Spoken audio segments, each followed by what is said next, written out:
കോഴിക്കോട് കൊടിയത്തൂർ പഞ്ചായത്തിലെ കോഴ വിവാദത്തിൽ രണ്ടുപേർക്കെതിരെ പാർട്ടി നടപടി. ലൈബ്രറിയൻ നിയമനത്തിന് കോഴ ആവശ്യപ്പെട്ടുവെന്ന വിവാദത്തിൽ ഉൾപ്പെട്ടവരെ കോൺഗ്രസ് പുറത്താക്കി. കോഴ ആവശ്യപ്പെട്ട കരീം പഴങ്കലിനെയും ഫോൺ സംഭാഷണം റെക്കോർഡ് ചെയ്ത് പുറത്തുവിട്ട സണ്ണിയെയുമാണ് പുറത്താക്കിയത്. വിവരങ്ങളുമായി എം.എസ്. അനീഷ് കുമാർ ചേരുന്നുണ്ട്. അനീഷ്, എന്താണ് വിശദാംശങ്ങൾ? കോൺഗ്രസ് പാർട്ടിക്ക് വലിയ നാണക്കേടുണ്ടാക്കിയ സംഭവമായിരുന്നു. കാരണം കൊടിയത്തൂർ പഞ്ചായത്തിലെ സാംസ്കാരിക നിലയത്തിലെ പാർട്ടി ലൈബ്രറി നിയമനത്തിനായി കോഴ ആവശ്യപ്പെട്ട ആ സംഭവം വലിയ വിവാദമായി മാറിയിരുന്നു.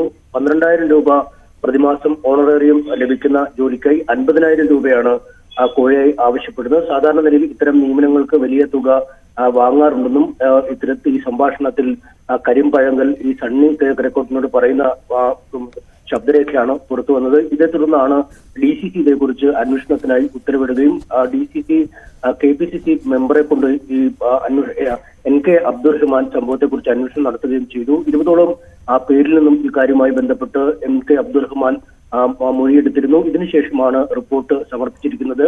പാർട്ടിക്ക് പൊതുജന മധ്യത്തിൽ അവമതിപ്പുണ്ടാക്കുന്ന പ്രവർത്തനമാണ് ഇരുവരും നടത്തിയതെന്ന് കണ്ടെത്തി. ഈ കരീം പഴങ്കൽ ഇത്തരത്തിൽ കൈക്കൂലിപ്പണം ആവശ്യപ്പെട്ടതും ഇത് റെക്കോർഡ് ചെയ്ത ശേഷം പുറത്തുവിടുകയും ചെയ്ത് അതീവ ഗുരുതരമായ അച്ചടക്ക ലംഘനമായാണ് പാർട്ടി കരുതുന്നത്. ഇതിന്റെ അടിസ്ഥാനത്തിലാണ് ഇപ്പോൾ രണ്ടുപേരെയും പാർട്ടിയിൽ നിന്നും പുറത്താക്കിയിരിക്കുന്നത്. പാർട്ടിയുടെ പ്രാഥമിക അംഗത്തിൽ നിന്നും രണ്ടുപേരെയും പുറത്താക്കിയതായി DCC president advocate K. Praveenkumar അറിയിച്ചിട്ടുമുണ്ട്. അഭിലാഷ്, വിശദാംശങ്ങളാണ് എം.എസ്. അനീഷ് കുമാർ നൽകിയത്.